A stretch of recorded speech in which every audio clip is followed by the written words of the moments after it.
Okay, man. Well, I'm just going to tell you. Again, I know the law. I'll tell you what, I'll arrest you and we'll find out. Aviation's high audits. Today we're coming to you out of Fountain County in Indiana.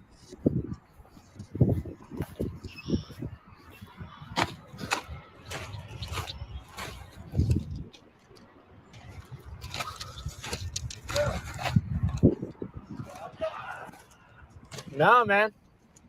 Nope. No, thank you. Nothing. I'm just going over this way right now. I'm just doing my thing. I'm going to walk over this way. If you want to come with, you can come with. You want to follow? Sorry? What are you trying to do? I'm just doing my job, man. What are you doing? So I'm asking. Oh. What are you filming? Man, I don't answer questions, man. Are you a deputy? Well, I was just curious on why you're looking at my vehicle, so. Oh. And my officer's vehicle. Are you a deputy here? Yeah. Okay. Do you work in the jail? Yeah. Okay. All right, man. Thank you. Yeah, I was just curious on why you're looking at my vehicle. Yeah, I was just checking out, making sure nobody noticed parked here needed to be in here, if you know what I mean. Do you understand what I'm saying to you? Yeah. Yep.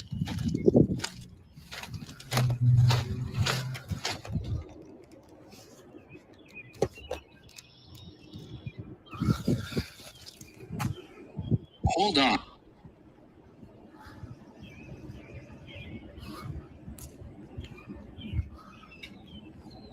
How's it going? How are you doing? On that side, you're fine. You can film everything you want. Sorry. I said on that side, you're filming. You can do anything you want. As soon as you come on this side, it's posted. Okay? It's posted. Yep. I didn't see it posted. It's right there. The law says it doesn't matter if you see it's posted either. No, it does. No, it doesn't. It needs to be around the area. So let's think about this.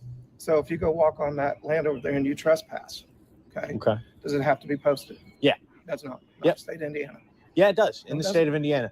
Hey, man, brush up on the laws, brother. Okay. Trust me, this is what I do for a living, man. I know what I'm doing. So what are you doing? What are you doing? Oh, I don't answer those questions, man. Why? Just because I don't know you. You know, who are you? Well, who are you? Exactly. You know, and that's the thing, man. You got to give to get. I know. I'm fine with what you're doing. First Amendment, that's awesome. Well, okay. Yeah, that's fine, man. That's good. But no, in order, I mean, you got to brush up on the laws before you got to come out here telling me what I can and can't do, man. I mean, look, that posted restricted area. Not only is it posted, because if it's just posted and it's public and it's not actually restricted, it doesn't even matter, man. It's got to be restricted. That's a restricted area because I can't climb. I mean, I probably could climb the fence, but it's got a fence. Yeah. So it's like I can't go in there. It's clear. Okay. There's no fence, man. Mm-hmm. I mean, even if it's a property, like a private property, if you don't want people, if you want it to be clear that, you know, nobody's allowed on your property, you've got to have signs posted within certain ranges of each other. All right. So you're saying that you don't believe in personal property rights? Oh, all I believe in is private property. What gives you the right to go on somebody's private property? I would never do that, man. I never said I did. I mean, is this somebody's private property here? No. Okay. I was just asking. Good stuff, you man. Didn't have to. That's all I'm saying. I was just saying, man, look, as far as I'm concerned, if it's somebody's private property, I don't give a damn what the law says. I believe they've got the right to protect their property. Yeah. Yep. That's all. That's why I don't go on people's private property. You know what I mean? Because, like, honestly, I don't agree with the law telling somebody what they can and can't do on their own property. But this is my property right here, man. This is public property. Don't we have the right to provide a safe place for the people that are in here? Oh, dude, this is the most unsafe place somebody could be. Why's that? Well, you got guys like you walking around it, keeping them in cages and telling them what they can and can't do, what they can and can't say, stuff like that. Tell them what they can and can't say. Well, I've read a lot of policies. Oh, have you read them? Yeah, for a lot of jails, and a lot of it says Have you ever worked in a jail? Have I ever worked in one? I would never do that, man. These are my brothers and sisters that stay in here against their own will. They don't consent to any of this. And a lot of it, 70% of it, is there's no victim to the crimes. So why would I come and encage my brothers and sisters, my fellow Americans? Why would I do that? Unless I hated freedom, but I don't. I love freedom. You know what I mean? That's my thing, man. I love freedom. So You guys are dismissed. All right. I don't need your names really. I mean, I can see that you're probably an actual out here officer, huh? You're not a jail officer. What's your name and badge number, sir? What do you think I am? Right there.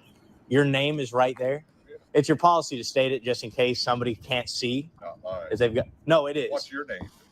Oh, I don't give it, man. You're a public worker. Oh, okay. So right there. You're on authorized personnel property. If you read the sign right out there. What do you think? That is public property, man. It says authorized personnel only. This is public property, man. Why do you keep moving around me? Why can't I Is there walk something? over here? Do you have any weapons I'm not on you? gonna. Do you have anything on you that I should know about, man? Yeah, see this, see that. I got all kinds of things. Okay. Do you have any drugs or anything on you? What's none of your business? No. No, it's That none sounds of your suspicious to me, man. Do you mind if I just pat Okay. you down real quick? business. Yeah, I do. You touch Why? me, you're gonna go to jail. If I touch you, likewise, man. Don't touch me. Hey, look, I'm carrying a gun. Good for you, man. I mean, when you're a public employee, there's no reason to have a gun on you. You know what I mean? Really? It's almost like you're wanting to What- attack the people you work for. But what's your name and badge number, sir? I don't know if you can tell. I've got a vision problem. That's why your policy states you've got to state your name My and badge policy number. states? Yeah. No, it doesn't. Yeah, it does. I've read the Fountain County Okay. Sheriff's Department policy. So Well, why you're don't not going to go me into an argument. So I'm not. I'm asking My you job to is to do your job. Tell me your name and badge number. Nah. Okay. Hello? So let me see it real quick.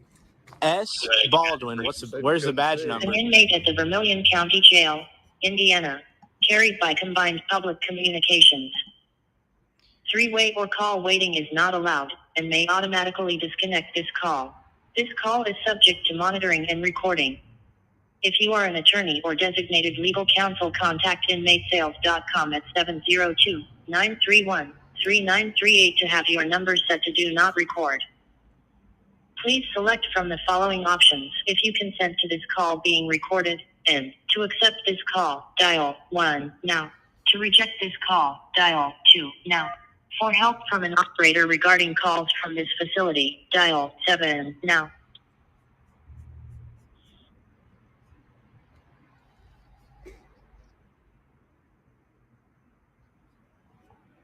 I pushed Please one. select from the following options if you consent to this call being recorded, and to accept this call, dial 1 now.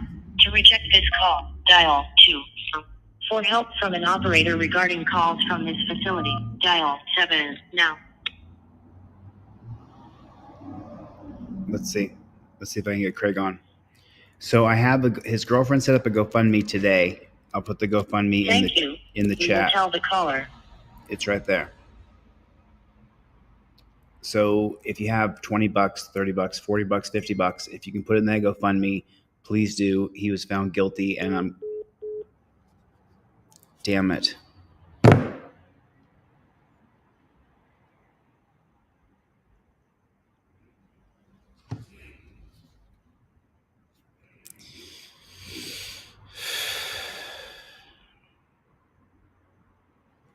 Let's take a look at what Craig was found guilty of in Indiana. I'm trying to get through on the phones. We've been trying to get a hold of each other here, 2 or 3 phone calls now, and I can't get him. Okay, calling now. There it is. This is a prepaid call from Craig Hendry. an inmate at the Vermilion County Jail, Indiana, carried by Combined Public Communications. Three-way or call waiting is not allowed and may automatically disconnect this call. This call is subject to monitoring and recording. If you are an attorney or designated legal counsel, contact inmatesales.com at 702-931-3938 to have your number set to do not record. Please select from the following options if you consent to this call being recorded, and to accept this call, dial 1 now. To reject this call, dial 2 now. For help from an operator, your call has been accepted. Hello. Craig, got you. How are you? I'm hanging in there, brother. How are you doing? Well, I'm thinking about you. I was doing other stuff today, and then I couldn't get you out of my head and what you're going through. So what can you tell the people exactly what happened this week when you went to trial, and a little bit of the process you've been through since the beginning of this week? Yeah, so we had a 3-day jury trial. The first day was largely selecting my jury. Of course, the trial was over a stalking charge and 2 harassment charges. Both of the accusations were against government employees while they were in their public capacity in public. So we got jury selection out of the way, and the state called 7 or 8 witnesses. Three or 4 of them were police officers, and a few more of them were just, one of them was an ex-sheriff here who I had never met, who just got up on the stand and basically told everybody that I'm a big problem. Even though he's never met me, he's heard of me, and I'm a terrible problem. And basically that was the trend throughout the whole trial, that they called witnesses, just witness after witness, who just basically attested that I was a bad person and that I caused problems, in their own words. We asked each witness multiple times, did I do anything? My lawyer was asking, did Craig do anything that threatened you or made you feel frightened, intimidated, or threatened? As that's the requisite under the stalking statute and the harassment statute. And each time we asked a witness if my actions or my words made them feel any of those feelings, they all said no. No, nothing that Craig did made me feel that. And then they got to talking about phone calls that they had received at the city hall that they say I harassed them at. And they're saying that simply because I posted videos on Facebook that included these government employees' persons, right? And it showed what these government employees did to me. Of course, we're dealing with a video where a cop pushes a phone out of my holder, out of my gimbal, and it falls to the ground. And, people got mad about it, so they called the city hall. And basically they said that nothing that I did made them feel frightened, intimidated, or threatened. But the calls that they received as a result of my video made them feel scared, frightened, intimidated, or threatened. And the jury, of course, they heard videos of me saying, fuck you, cop. And, I apologize for the language, but this is what I said in the videos. I was basically just being mean to police officers. And the jury, it's my opinion that the jury convicted me of I don't like you. But that's essentially what happened is they heard phone calls from other people and some of them were threatening. Like some of them were extremely threatening. And they're basically saying that I worked in concert with these people and that I caused those threatening phone calls to occur. Because I didn't cause them. I never made a threatening phone call. I never made a threatening gesture to anybody. All I did was go out in public, gather information, and publish that information online in the form of a video. And the jury convicted me of stalking her and harassment. We're going to get into that. We're going to get into that in 1 second, Craig. But if you guys could please, I just put the link for the GoFundMe that his girlfriend set up so that it goes directly to Craig's account. If you please donate right now, $5, $10, $20, we don't stop. He's going to hire an appellate attorney and he's going to fight the charges, but he can't do that without us. And I hope every single auditor in America will consider sharing Craig's GoFundMe because he's you right now. He's you inside of a cage, convicted of stalking. This could be Justin Pulliam, who does such great investigative work. He could be charged with stalking. He could be charged with harassment. It could be absolutely anybody. I just thought of Justin off the top of my head, so I'm not calling you out, Justin. I love your work, dude.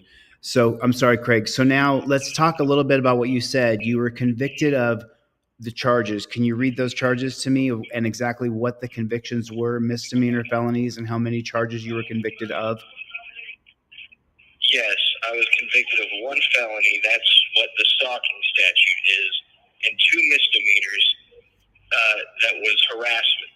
And I want to talk a little bit about the misdemeanor.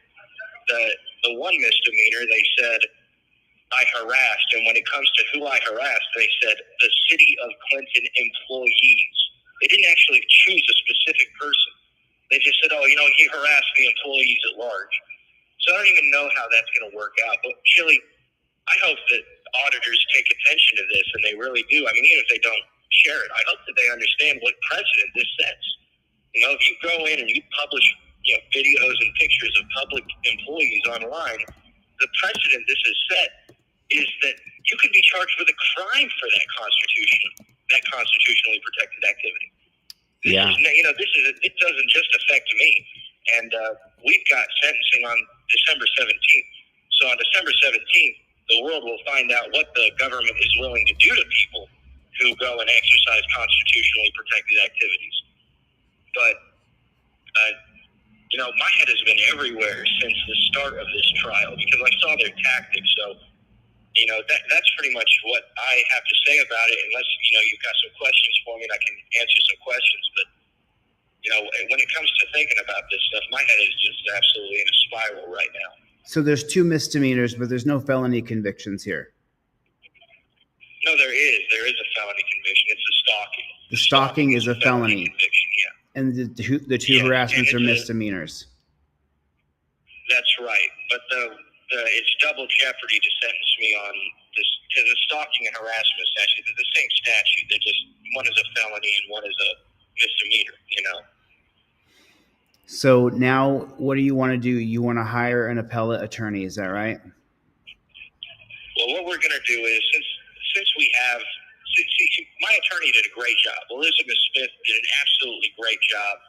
But try convincing people who love their government that you're allowed to criticize your government. That's a tall order. And so what we're going to do is we're going to allow Elizabeth to take this to the appeals court. She knows this case better than anybody.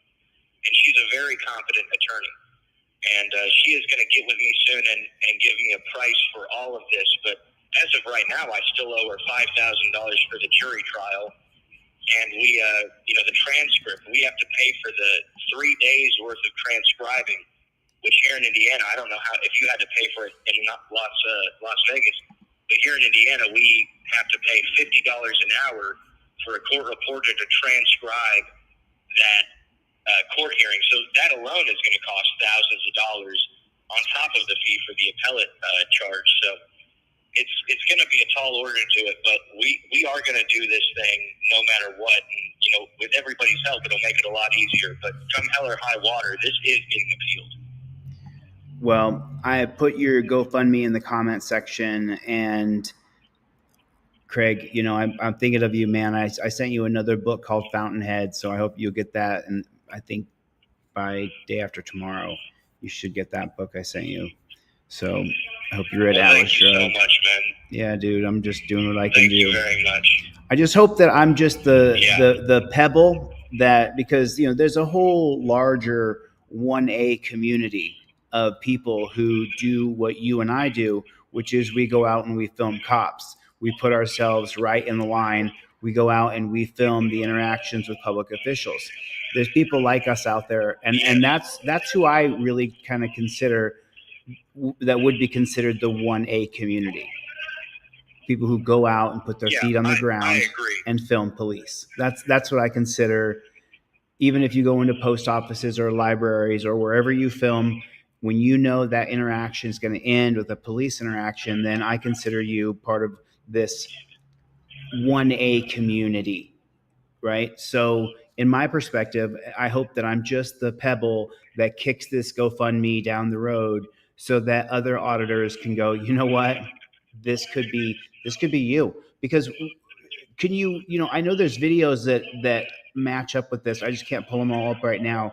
But can you just fill me in a little bit on why you're charged with a felony of stalking and kind of go blow by blow here on the details of how they were able to say that you stalked somebody as a journalist to try to do what? I don't know. I mean, ultimately, Chili, they didn't really accuse me of doing what most people would think is conventionally stalking, right? So they literally just accused me of being around her multiple times, which I was. I went to the city hall, and I was in her vicinity multiple times.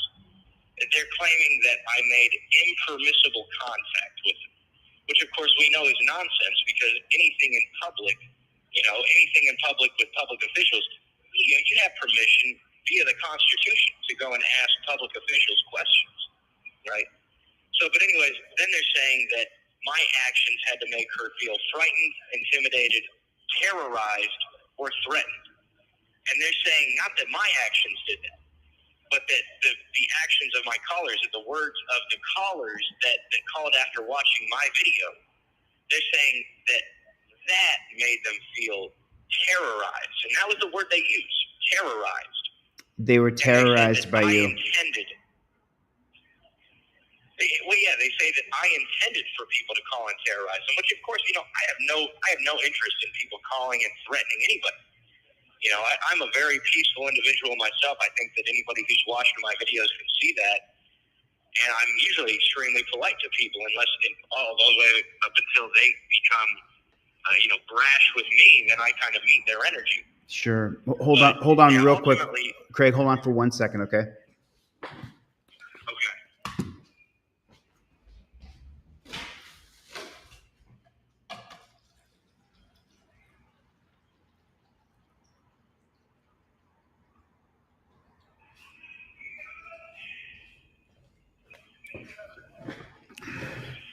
I'm so sorry. I was rushing to get online with you, and I didn't set up a cup of water here for myself when my mouth gets dry from talking. So, y'all, this is a fundraiser for Craig Hendry, who is a First Amendment auditor, and he's being charged with stalking for simply going to the same meetings that a public official went to, and that public official testified that they were terrified of Craig Hendry.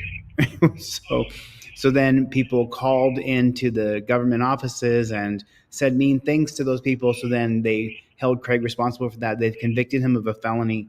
So his girlfriend, who has his kids, right there, put together a GoFundMe, and there's the link right there in the chat. So jump off here for 5 minutes, put in 5, 10, 15, 20, 25, 100, put in some money for Craig, for his appellate attorney, please, because he needs somebody to advocate for him. He's in a dungeon. And there, that money goes directly to Craig's account. Boom, just like that. That way, that link can be shared between other First Amendment auditors who also have... This call will be terminated in 2 minutes. Face persecution, like Craig is. So anyway, Craig, we got 2 minutes left, apparently. Is there anything else that you wanted to talk about or say in the last 120 seconds? All I can say is I appreciate all the support I got up till now, but they won round 1, and we need to win round 2. And all that I can ask is that, I get a little bit of support. I know that, like I said, come hell or high water, I'm going to be working from inside. Tyler is helping me work on the outside. Erica is helping me by keeping my kids healthy, fed, with a roof over their head. And all I can do is thank the people I've got helping me. Thank you, Chili, for getting this word out here, man. This sets a precedent for everybody that wants to exercise their rights. This absolutely could be you. They prosecuted this case with the direct intent. This call will be terminated in 1 minute. So with that being said, Chili, I appreciate you, man. I appreciate all your supporters of Team DLZ.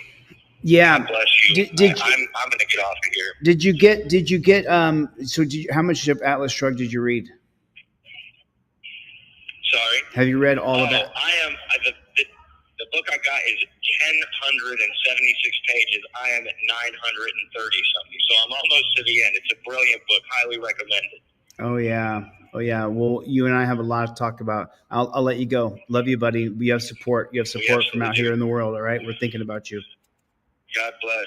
Okay. Much love to everybody. Take care. Take care, Craig. Bye, buddy. Take care. That's what's up. So here's his GoFundMe right there. I'm going to put his GoFundMe down there. That GoFundMe was set up by his girlfriend, Erica, who they live together, have kids together, co-parent. So, let's put some money in there for him.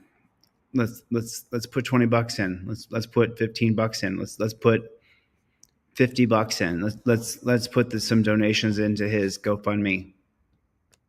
If you have it and you can. GoFundMe is at $10. We could set a goal and try to hit a goal. We got to get a couple $100 in there at least. I mean, I didn't really have the chops this morning as I was doing a bunch of things, but let's see what his. Let me refresh this bad chicken. Oh no, there's money's going in there. There's money going in there.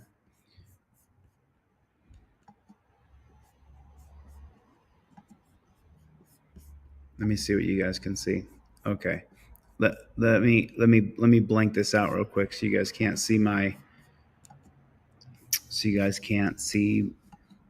and this is for all the people who donated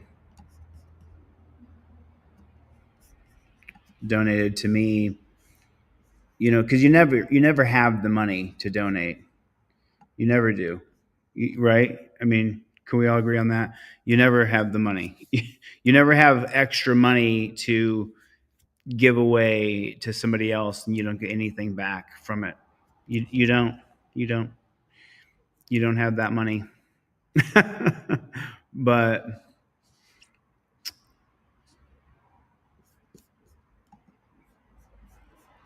let me see because one of my cards got canceled and I don't know if that's the card attached. There it is. So,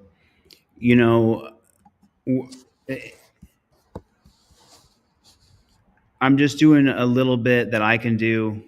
So, I can tell you I'm not doing as well as I was before I went to jail.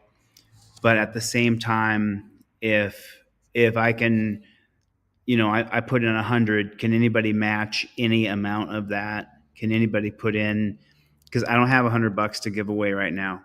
I mean, that's kind of what I was saying is nobody has money and they're like, you know what, I could just lose this money and I don't care, right? Because we all do. We all, especially right now, right before Thanksgiving, we all need money. But this cat is in a dungeon, so I put money in that I don't have because I think we should. I think that we all should. You should put in money you don't have, 10, 20, 30, 40, $50, and get a start for this guy. Get a good start for him. That's where my head and where my heart is.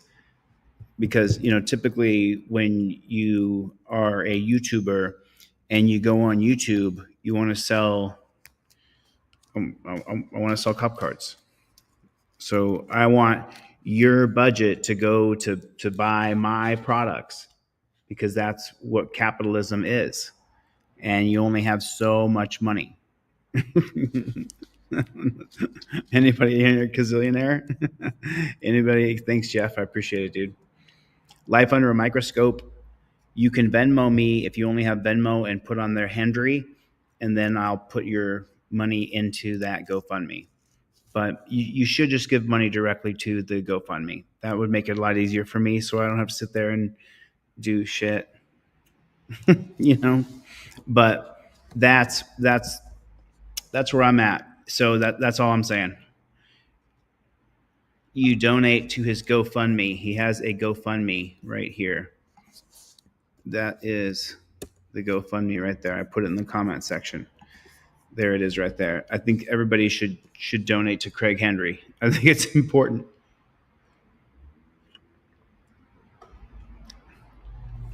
And since we're live, I do have a couple of videos. Craig, listen, to Craig's family, I know what it's like. I understand.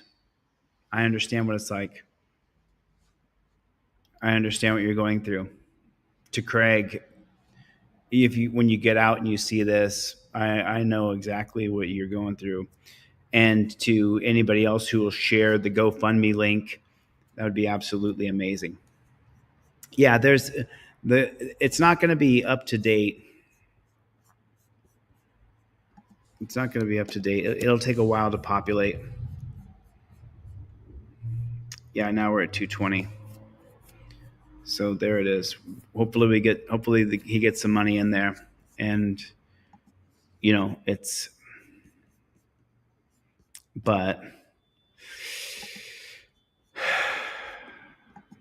it's really tough when you're in jail. You're treated so shitty.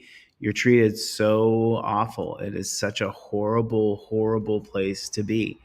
It is so horrible to be in that place. Oh yeah.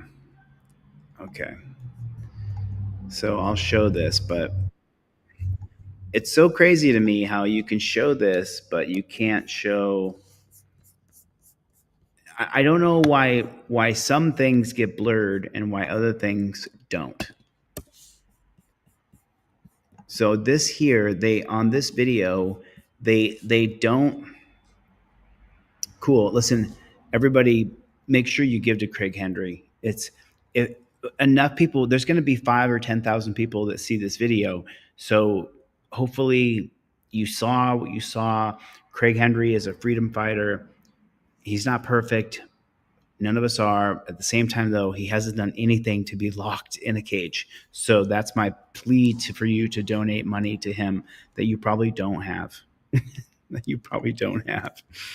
And now this video is super intense. I'm just going to warn you now.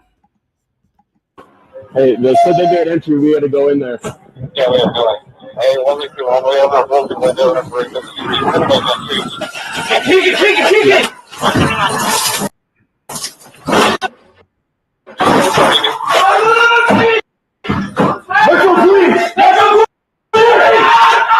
Metro Police!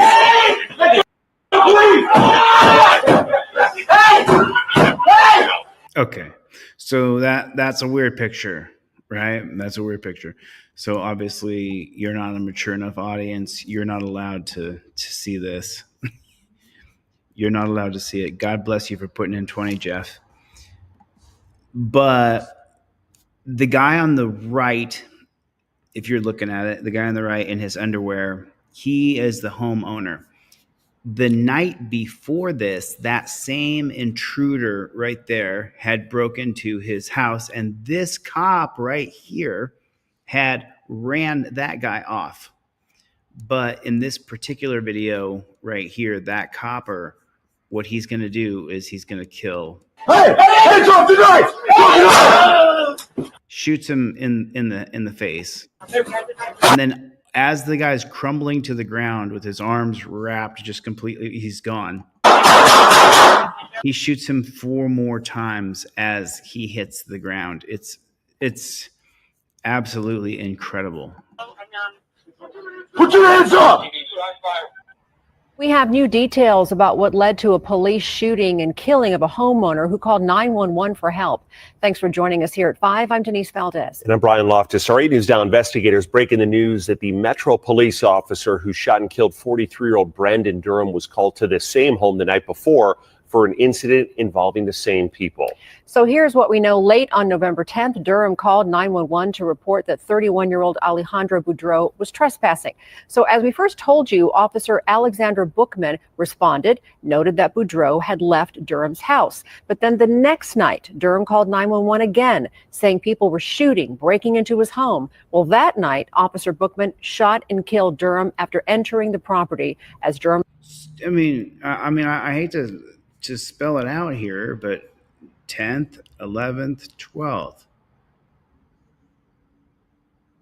Durham calls 911 to have Boudreau trespassed. Early on November 11th, Bookman notes Boudreau left Durham's house. Early on November 12th, Bookman shoots, kills Durham. That's a lot of contact with the same copper who struggled with Boudreau over a knife. This call is giving us some more information about the relationship between Brandon Durham and Alejandro Boudreau and what the officer who killed Durham did the night before at the same house. They were friends at first. 43-year-old Brandon Durham calls 911 the night before a Las Vegas Metro police officer would shoot and kill him. I need this person. I got a trespasser. Me and my kid are here, man. This person won't leave. They're kind of big old black guy, kind of crazy. So Okay, where is he at? In my garage.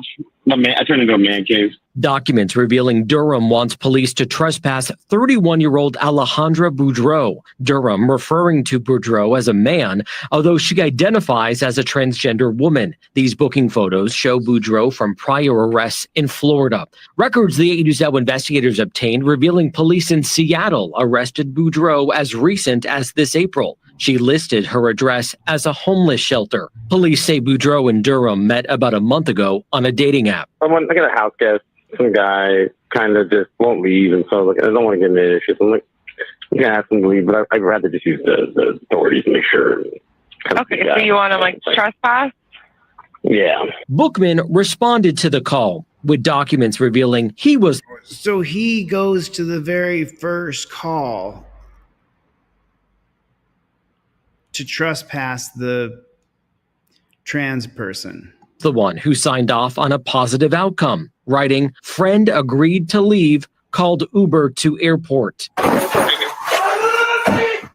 24 hours later, Bookman will be back at the house as. Wait a minute. Doesn't he know that there's already some weird shit? And doesn't he know who the complainant was? Boudreau broke in Durham called 911 again, 14 seconds after breaking down the.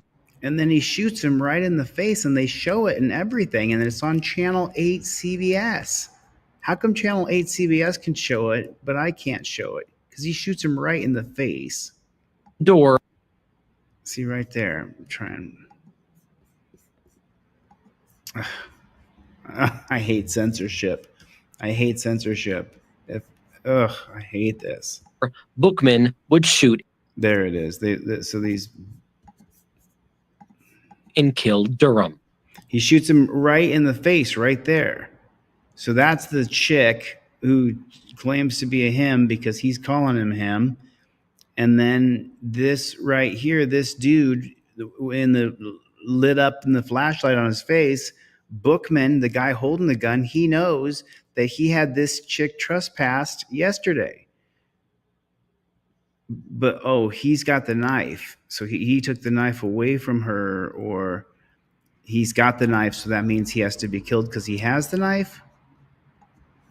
What we don't know right now is what we don't know right now. Conversations, if any, Bookman had with Durham and Boudreau the night before, when Boudreau did eventually leave for the airport and then come back.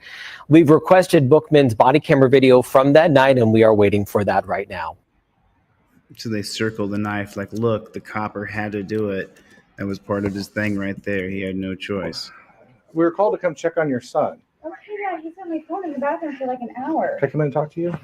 Sure, yes. What's going on? I have no idea. I have no idea what that is. She said he's been on the phone in the bathroom for an hour. Called to check on your son. So we were called to come check on your son. Called to check on your kid. Oh, hey, Dad, he's on my phone in the bathroom for like an hour. Been in the bathroom for an hour. The kid's been in the bathroom. Can I talk to you? Sure. Oh. Sure, yes. What's going on? I have no idea. I have no idea what that is. Well, you just handed it to me. Okay, I don't know. You found this stuff, right? Where did you find it at? Under the nightstand. On accident? Yeah. Where was it at? Under the nightstand. What's that? Under the nightstand. Under her nightstand. So that would be in the bedroom that she sleeps in? Yeah. So this is your house? My house. So you're. I don't know why you're here. Well, do you have an ex-boyfriend or ex-husband? Baby daddy? Yes. Okay. Yes. Sorry. He called because he wanted us to check on your son. He was concerned that there was some stuff going on, that he was FaceTiming your ex. What's his name? My ex-husband? Tony. Tony. He was FaceTiming Tony. He was concerned about his welfare. There's nobody here. Well, you're here. Yeah, no, but what was the concern is what I'm trying to figure out. Well, I guess when he was on FaceTime with Tony, he was showing Tony this stuff that he found in the house. I don't even know what that is. Well, I don't either. And what did you find inside the house that made you scared? Okay. Do you know what drugs look like? Yeah. Yeah? Okay. So where were the drugs at? Underneath the nightstand. Underneath the nightstand? Okay. Gotcha. Do you ever seen anything like that here before? No. So the kid calls the cops on his mom. No? Okay. And how did you recognize that? Like, what did you think when you saw it? I just saw a couple baggies. I was curious. Mm-hmm. Pull it out, and then that's when I knew what it was. Yeah, from like TV and stuff. What? Like you thought, like maybe it was drugs from like TV and stuff. Yeah. Right. And you got scared and you called your dad. Yeah. And what did he say? Call the police. Yeah. Oh, so the mom and the dad are in a custody fight. And so when the kid finds the mom's stash under the nightstand, he calls his dad and says, "Hey, Dad, I just found this bag with this stuff in it." And the dad says, "Call the police." So then the kid calls the cops, weaponizing police. Yeah. He comes running out. I heard you guys at the door, and we were right there together. So you didn't see that he had that in his hand? No, I don't even know what this is. I don't know what anything about it was happening. So what we're going to do, obviously, we're going to test it and make sure to discover what it is. Okay. I mean, to me, it looks probably like methamphetamine. You know, What is that? you know what meth is. Like speed or whatever. Like, I mean, Come on. Oh man, look at the position she's in, and she's got the cop in her house. What happened? Everybody knows what meth is. You watch Breaking Bad. I mean, Jesus. I have never seen Breaking Bad. Well, you should. You should watch that series. That's a pretty large amount of I methamphetamine. don't know what you're. That's a pretty large amount of methamphetamines. Like, honestly, I've been So- sitting here talking to the other one this whole time. Right. And I don't have any idea what this is. Okay. I don't have. But this any is your idea. house. This is my house. Right. Mhm. That's your cup right there, right? This is my everything. Right. Yes. Right. So the legal standard usually is that this is your house, that everything in the house that you have possession over.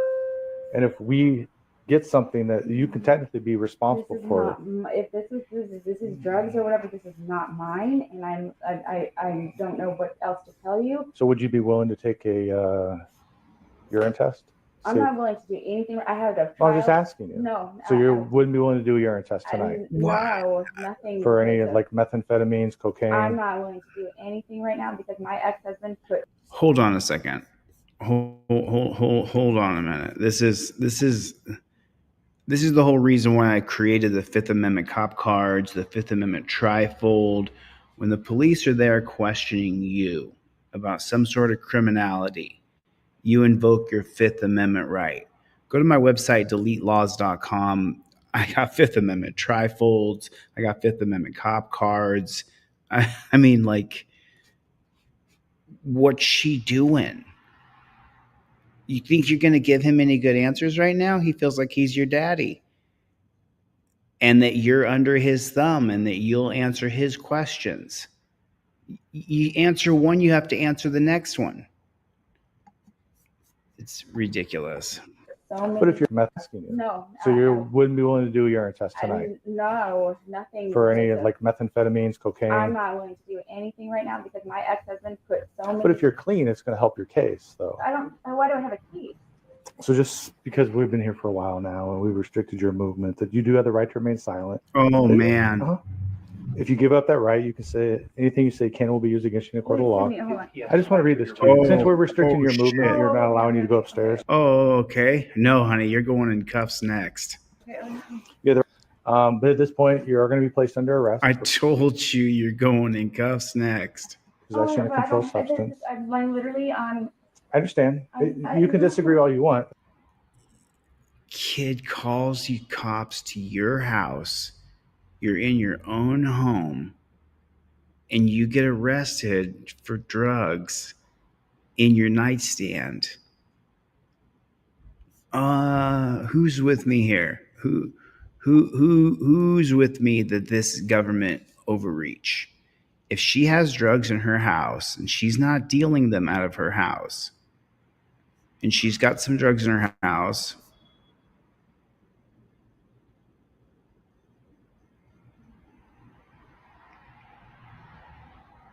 Kid didn't call and say, my mom tried to give me this. That wasn't the phone call. Phone call was, there's this in the house. Okay. So we're going to come there and arrest your mother? That's exactly what the dad wanted to happen. That is some morbid ass right there. I don't know if it would be Mims versus Ohio. We could take a look at that. We could read the case. But wow. That, I mean, this is crazy. This is like, and look at her put her hands over her face like I'm living a nightmare right now, because she is. Allowing you to go upstairs. But at this point, you're going to be placed right. You can say your movement that you do. What did I tell you right here? I said she's going in cuffs. Didn't I say that? You have the right to remain silent. Me? If you give up that right, you can say anything you say will be used against you in a court of law. I just want to read this to you. Since we're restricting your movement, you're not allowing you to go upstairs. But at this point, you are going to be placed under arrest for possession of controlled substance. I understand. You can disagree all you want. That's fine. I don't understand this. Okay. Well, your child found a bag of what oh my God. presumptively tested positive for methamphetamine under your nightstand. That's your right to say that.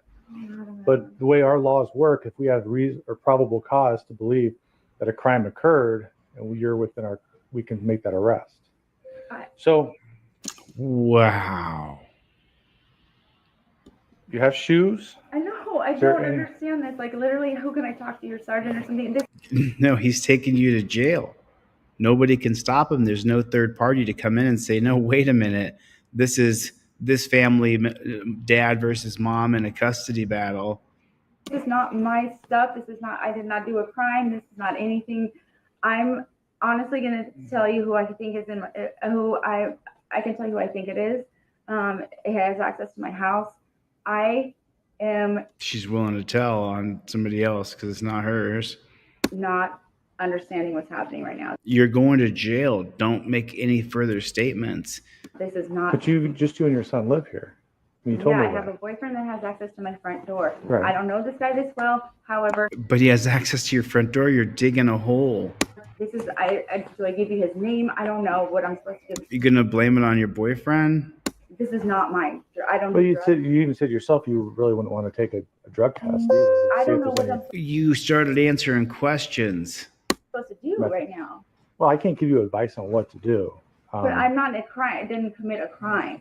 Well, it's possession of a controlled substance. Wow, coming into your house now. This is crazy. It's in your house.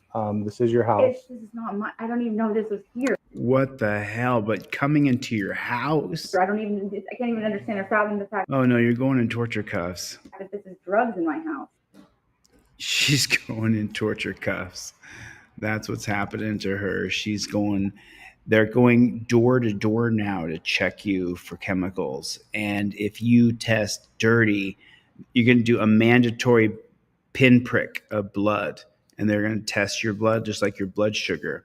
And if you test positive for THC or any kind of methamphetamine, or if you test positive for alcohol at too high of a level, well, then you're too drunk at home.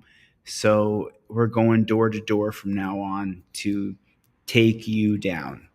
That's you're going to jail. And if your ex calls,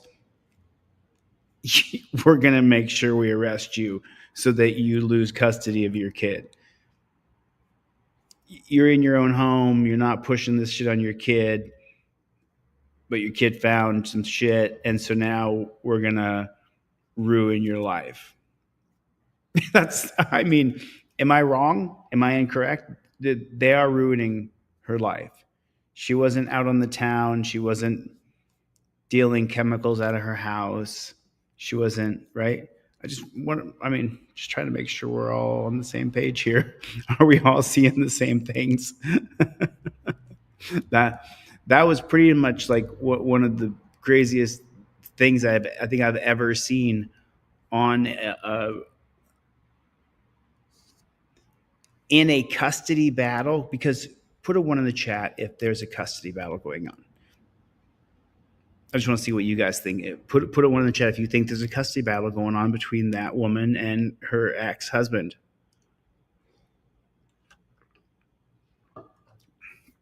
For that kid. Of course there is. Of course there is. Absolutely 100%. Of course there is. There's a custody battle going on. Oh man. I had a couple of videos that I wanted to watch today, but I really just wanted to do a fundraiser for Hendry, and then I was going to go back to putting this wall together that I'm putting up right here. But I could watch this judge again one more time. We could watch this judge a little bit. It's pretty entertaining as far as, yo, thanks for the super chat. What's up, Rising Tides? What's going on? Thanks for the super chat. Oh yeah, you sent me a video. We could watch that video too. It's in my history. Let me pull this bad chicken up. You can walk your happy ass from one part to the other. You just said I drive. I drive. You said the magic words. I was a driver. Come on. Don't be Helen Keller. Come on. Don't be Helen Keller. He doesn't know who Helen Keller is. Sorry, he doesn't. You want to travel? Take those 2 feet to travel, not in a car.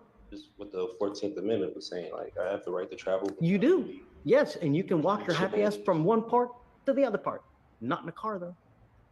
That's why I travel very cautious. I don't. You just said I drive. I'm saying I drive. You said the magic words. I was a driver. Come on. Don't be Helen Keller. Come on. Yeah, but under common law, or is it military and tribune? Because also with I've been waiting for something like this for so long. This is so much fun. I'm just trying to see this political. I mean, you want every single witness in Harris County? That's what that's asking for.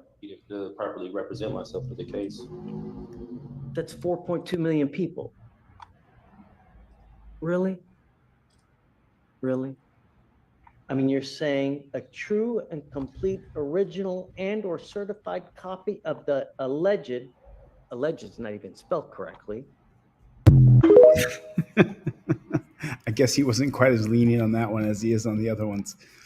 Rising Tide. What's up, Lou? What's going on, Playboy? Where's Chevy? Les OTVO. Jeff Millman. What is going on? Geo, Good Citizen. What is going on? Oh, my channel got hacked. I thought it was kind of yesterday's news. We're not there anymore. What's going on, Joel Juffus? What is going on, Maddie? Levi Audits. Mountain Mover. Oh, Mountain Mover earlier. I got explicit permission from him to have that phone call like that. I checked and double checked on text message with him. Are you sure you want me to do this? Because this got me put into a bad position. So you know what I'm talking about, Mountain Mover. You know what I'm talking about. Yeah. Because I thought the same thing, like, hey, you're going to get thrown in the you know what I'm saying? So Balloon Thief, who is a troll, put a funny joke though. Trolling has its place. So Balloon Thief said, I was in live chat prison. No one visited. No one sent me balloons, trifles, or lip balm. What's going on, Ledzo TVO? What is going on? Why do you automatically say it's not hers? I don't know if I automatically say it's not hers. It doesn't matter. You should be able to have things in your own house without the government coming into your house because someone in your house called, and then what? You weren't doing anything wrong. It's too far. It's gone too far. There's no way that you can accept that. There's no way. No good person could look at that and go, yeah, the government should be able to come into your house and you know, I started to watch this and I didn't watch the whole thing, but I don't know if you guys want to watch it or not. We can watch it, I guess. I mean, we can watch it if you guys. We could watch this. So this is a Terry Stop Flop. Terry Stop Flop. That's what this is called. And we could watch this bad chicken.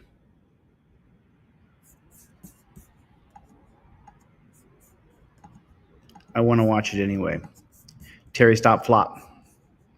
And this is cop kills unarmed man trying to catch a bus. Immunity is toasted, $1.4 million settlement. I mean, it's got some views. It's got some comments. I thought, you know what, might be interesting.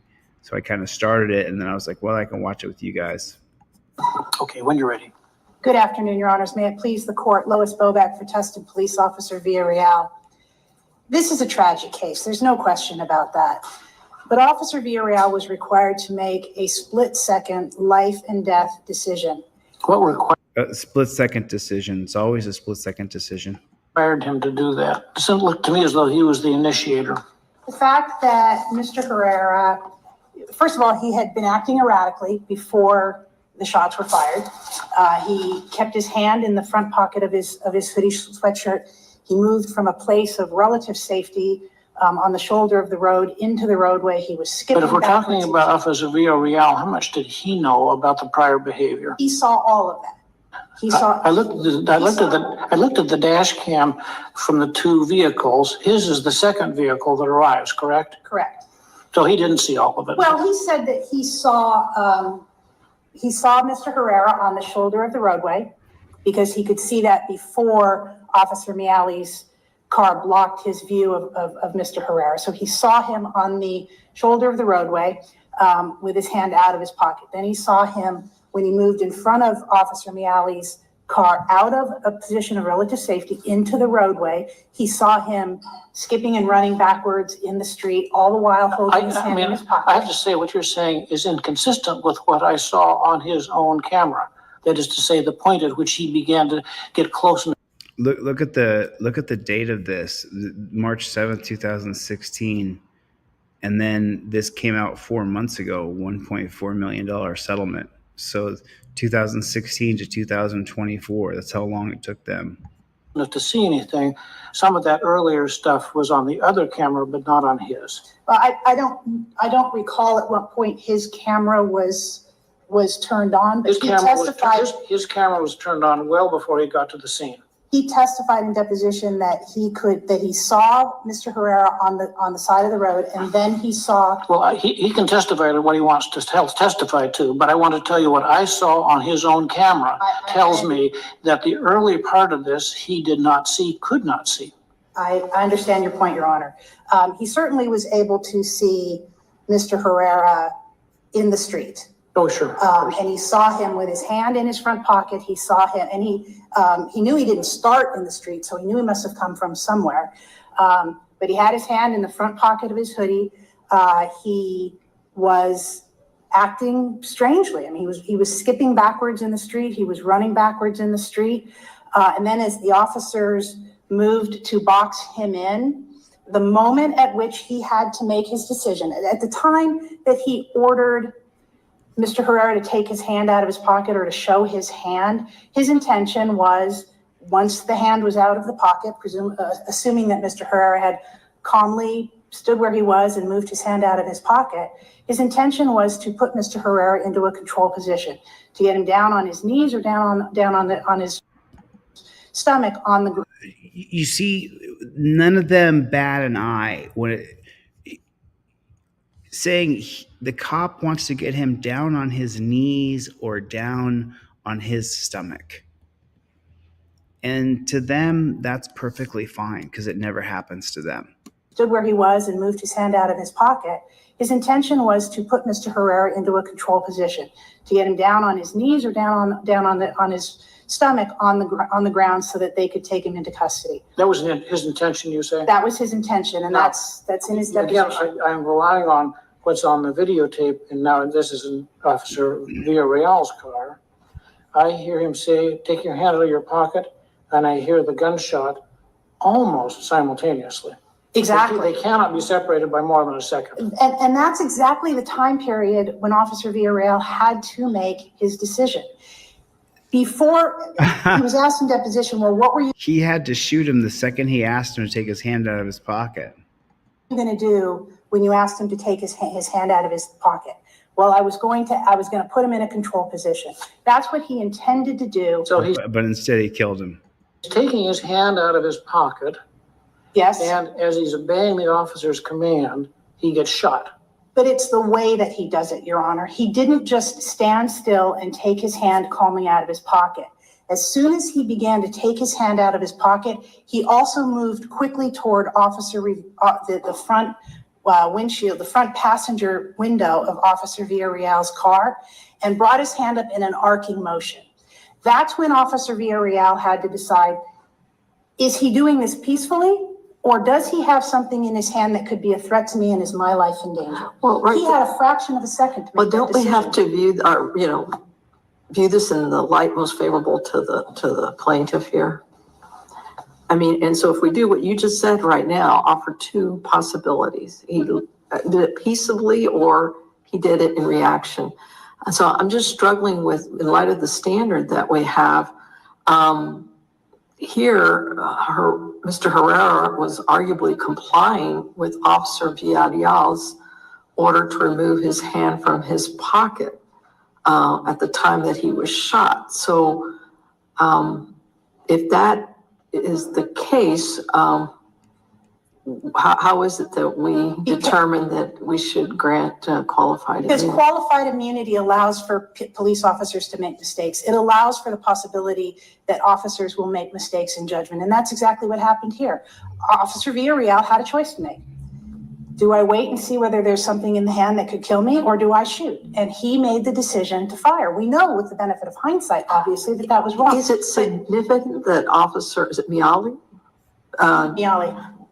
Didn't fire? Chose not to fire? I mean, it seems like he had a better vantage point possibly than Mr. Villarreal. He actually didn't, for these reasons. He needed to shoot him. Don't you understand that, Your Honor? He was unarmed, but the way he pulled his hand out of his pocket was too aggressive. First of all, well, I'll answer your question directly, and then I'd like to go back to the standard.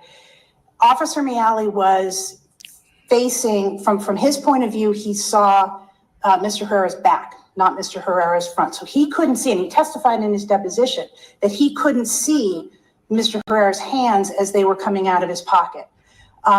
He also, if he had fired, he would have fired toward an apartment complex.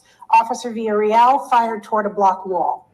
Officer Villarreal didn't fire in the direction of anyone other than Mr. Herrera. Mr. Miali would have had to fire potentially in the direction of, in the videos you can see that there are other cars. So there are other people that could have been hit by a bullet from Officer Miali's gun. But aside from that, Your Honor, the standard is whether or not it was objective reasonable, whether or not every reasonable. And what does objectively reasonable mean? What the crime, the severity of the crime that they're accused of doing, and the dangers that they pose to the officer now. A police officer faced with exactly the same circumstances that Officer Villarreal faced would have concluded that firing under those circumstances would have been a violation of the Fourth Amendment. The fact that one reasonable officer decided not to shoot, and his circumstances are slightly different, but the fact that one person decided not to shoot doesn't mean that it wasn't objectively reasonable for Officer Villarreal to shoot. I guess the issue I'm having here is that these are arguments, in my mind, for a jury. That certainly you can lay these out, but we're at a very limited scope here. This is not jury redo. We have to determine based on the facts as alleged by the plaintiff. And right. they're gonna say, no, it was, he simply had his hand in his pocket and these officers were coming up on him really strong. They created the tension. They rose the adrenaline, not him.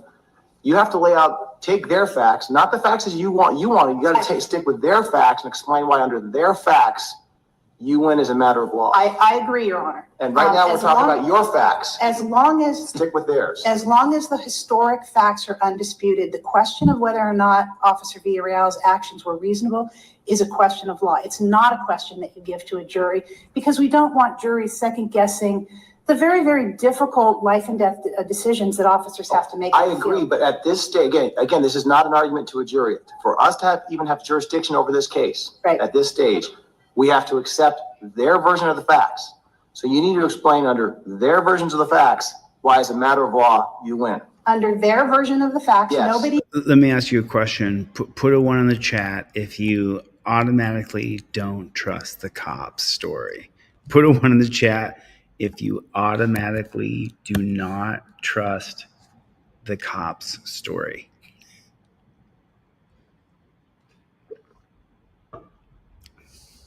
His version of things is going to be a little bit skewed, isn't it? It's going to be a little bit tainted. Not going to believe the cop.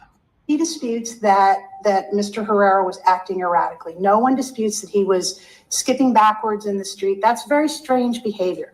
Nobody disputes that it was almost simultaneous when Officer Villarreal directed or ordered Mr. Herrera to remove his hand from his pocket, that he started moving toward Officer Villarreal's car, and that he had his hand going up in an arcing motion. That's on the video. That's undisputable. So if we take those facts, you're saying that as a matter of law, Officer the shooting here was legal. Yes, Those it was objectively reasonable. Well, not just those facts.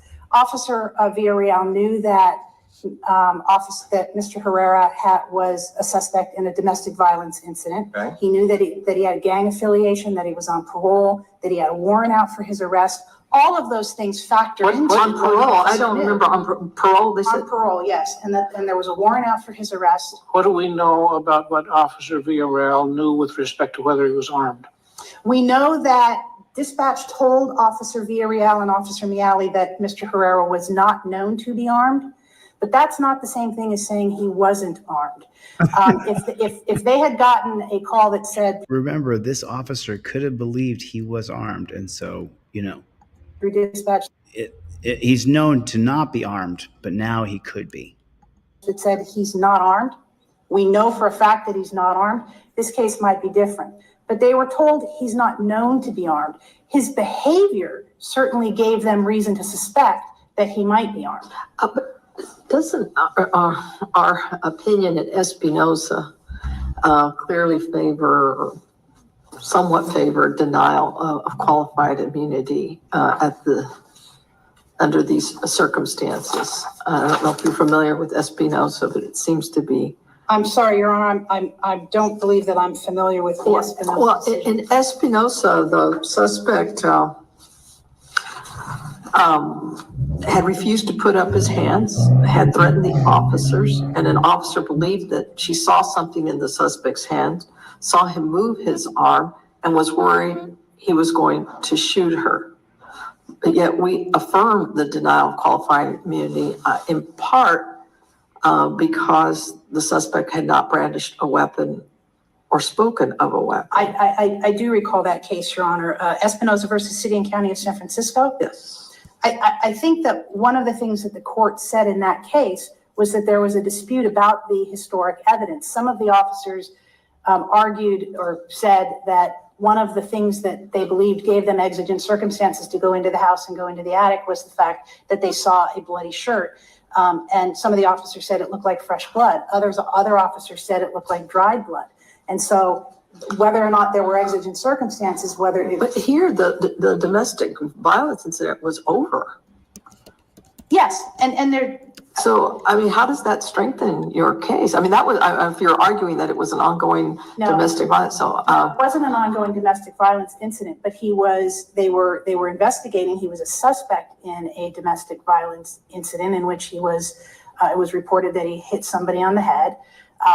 That was the purpose for stopping him. And at the time, they knew that he was on parole, that there was a warrant. They killed him. And now listen to her go down this laundry list as though these are. That was the purpose for stopping him. And at the time, they knew that he was on parole, that there was a warrant out for his arrest, that he had known gang affiliations. And all of those things factor into, am I afraid of this encounter, or do I think that this is going to be a perfectly safe encounter? Of course they're afraid. Don't be stupid.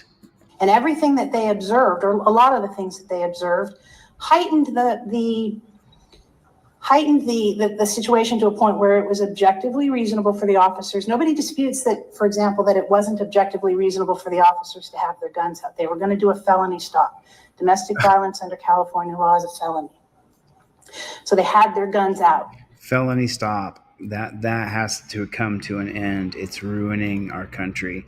Felony stop. There's some question about whether or not there were other alternatives available. Well, in the split second that decision had to be made, you couldn't put the gun down and pick up a baton. You couldn't put the gun down and pick up a taser, assuming that Officer Villarreal even had a taser. I think there's testimony in the record that he didn't have a taser available to him. He had to make a decision based solely on what he knew at the time. And it's easy for us to sit in hindsight and say, well, Mr. Herrera didn't have a gun. Mr. Herrera didn't really pose any I don't think threat. anyone here said that one time. No, I think what we're focusing on, again, the narrow standard we have to deal with here. And that's what we're dealing with. This is not a jury trial. This is not summary judgment. It's a very limited thing. No one here has raised about the fact you didn't have a gun. I understand. The trial court did. And that's not what we're doing right now. Again, this is not trial court part 2. This is a very limited inquiry, what we have to do here. I understand, Your Honor. I'd like to reserve a minute and a half or so of my time, but I'd like to just briefly respond. The standard of review on qualified immunity, again, it allows for reasonable mistakes. And as long as the mistake was objectively reasonable, then Officer Villarreal is entitled to qualified immunity.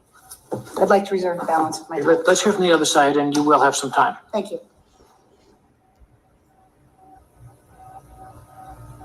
Good afternoon, everyone. My name is Dale Gallipo, and I'm representing or speaking on behalf of the appellees and the plaintiffs in the underlying case. I think the comment made, a lot of the arguments we believe they're being made here are more appropriate for a jury. Because in this case, there are a host of undisputed facts that we actually think favor the finding of the district court judge. And there's other facts that I think are either disputed or they're entitled to different reasonable inferences. And as I think was pointed out, for this limited purpose of today's hearing, one has to take all the plaintiff's facts as true and all reasonable inferences in their favor. Well, let's look at what's undisputed, because I think it's a really interesting question we have here.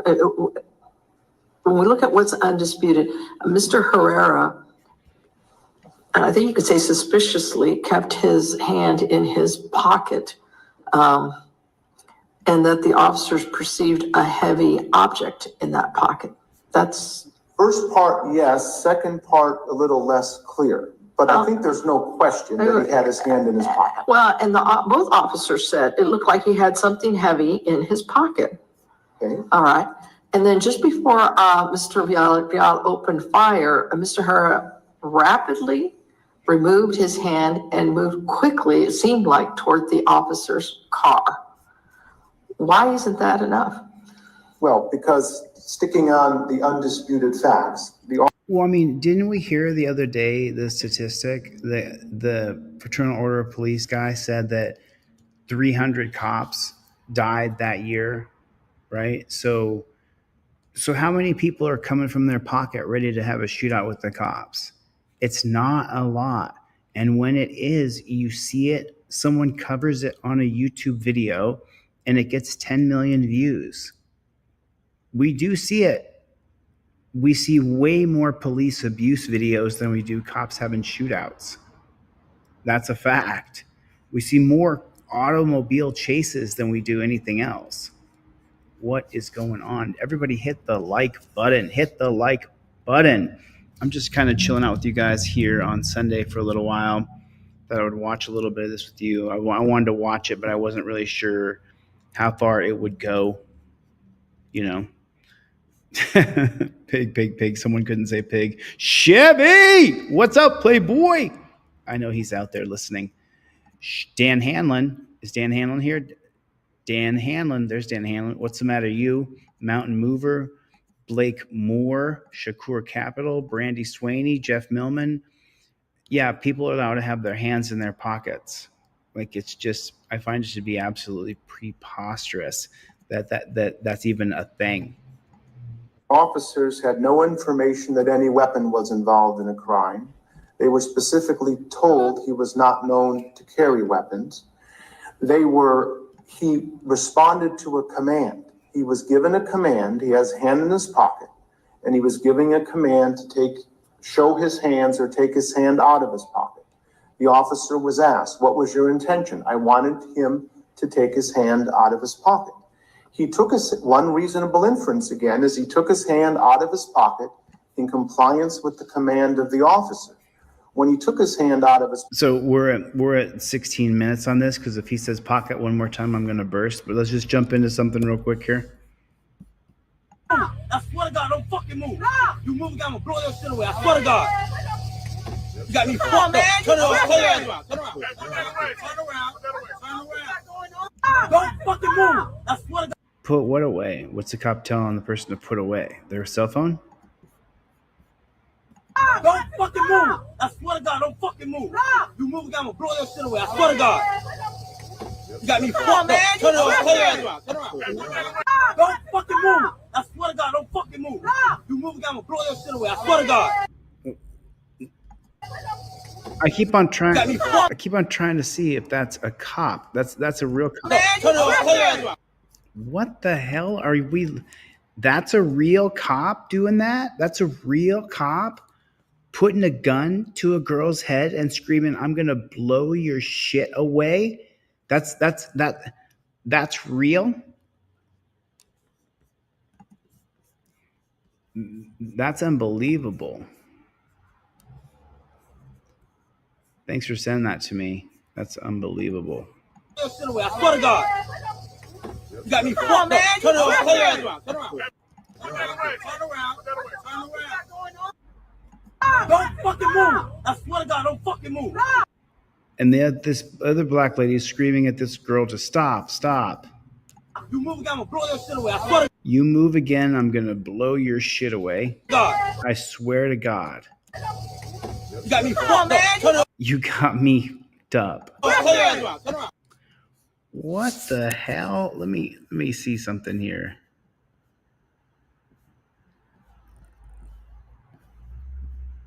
Wow. It's okay, here we go.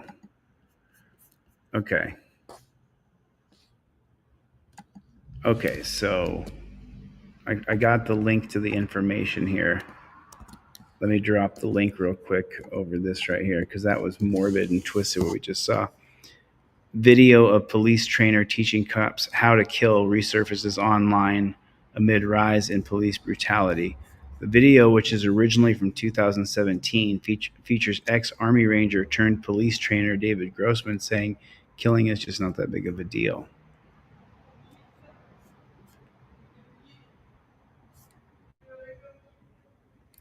Oh, this is something different. This isn't what we were looking for here. That is not what those are not the droids we were looking for. Those are not the droids we were looking for. That's not what I was trying to find at all. Totally sucks. But I think that this is, let me pop it into Google. Police officer tells woman,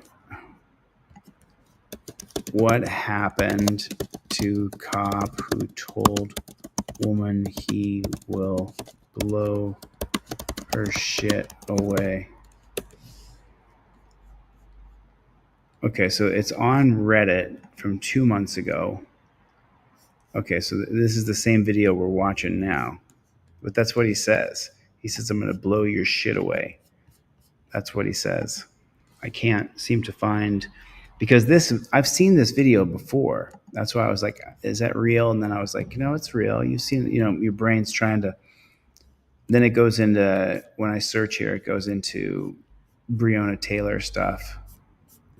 You guys see what I'm seeing over there? Yeah, you're seeing the same thing I'm seeing. What is going on out there? Put it in the comments section. OTVO. Overturn Terry versus Ohio. Put it in the comment section. It's Sunday. It is Sunday. I've got to get back to work to doing what I was doing. But I wanted to jump on for an hour or so and spend a little time and kind of grease the wheels for Hendry. And hopefully that I'm going to send it off to a couple other people who are First Amendment auditors or reporters, and see if I can get them to share that GoFundMe of Craig Hendry's. Hopefully it can raise some money for him.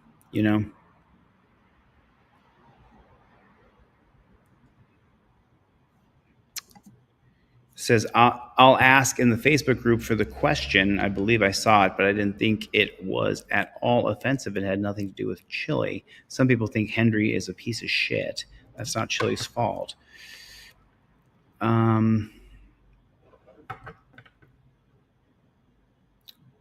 So race banner, you know,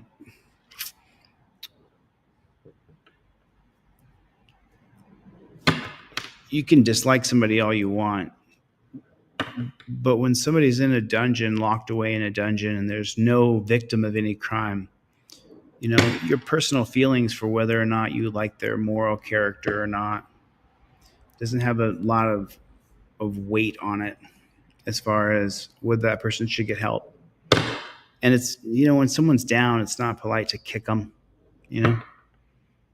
I'm sure a lot of people don't like me, but you know, I got put in a dungeon myself, and a lot of people donated to me, and I'm going to forever try to pay that forward, because I can, like I said, forever try to pay that forward, because you can never pay it back. People to support you when you're down. I can never repay that in full. I owe. I'll always owe in to the pot. So I did what I could today to try to get the ball moving down the road, you know, but so, you know, and there's guys like Dan Hanlon. Dan Hanlon said, I took a screenshot, so when I get off work, I'll go to his GoFundMe page. Dan Hanlon is a working man. He's good to put a couple bucks in Hendry's fundraiser. There are people out there who are good people that understand that. I mean, I could ask Dan an answer for him. Hey, Dan, are you getting anything out of this? No. Then why are you doing it? To help another person. That's why I'm doing it, to help another person. That's why Dan Hanlon's doing it, to help another person who's getting railroaded by a system of injustice. And I think that's the most important thing. You know, hopefully, I really do hope that other auditors grab this and show it to their audience. And, you know, thanks, Danelle Brown, for jumping in 5 memberships. I appreciate it. Thanks a lot. I really appreciate it. You know, it's thanks, Lou. Appreciate you coming, man. Thomas, thanks for coming. Justin, thanks for coming. Duwad, what is going on? What is going on? What is going on?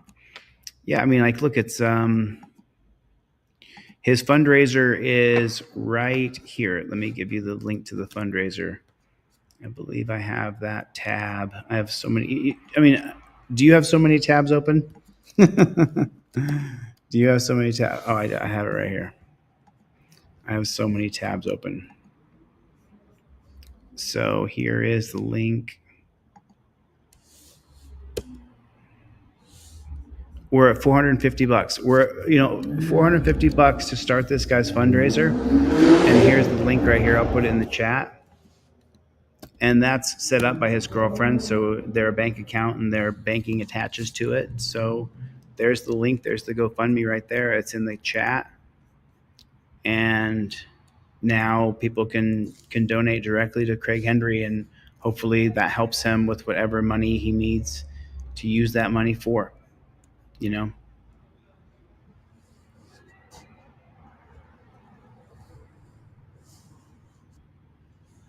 I think I just recently unblocked you, Race Banner. I saw you in the blocked list back there. So I unblocked you, and I've asked the moderators not to block anybody unless they're just a major fucking asshole. And there are some major assholes, you know. But people are going to take shots at me forever because I am. It's a good time. So I've asked the mods to take it easy on timing people out and blocking people. You know, I understand we can't let it grow. It's like an infestation once it starts of just stinky skank. So hopefully you're not. Hopefully you're a supporter. You know.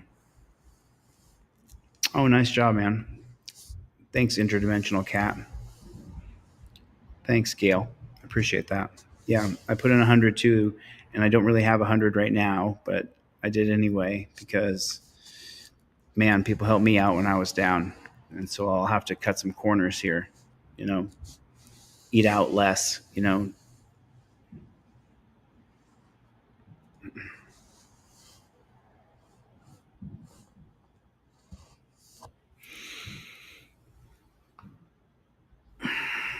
I absolutely love you guys. I really do. I've got to get the flock out of here. Thanks for coming to my TED Talk. I'll see you guys on the next one. Later, Gators.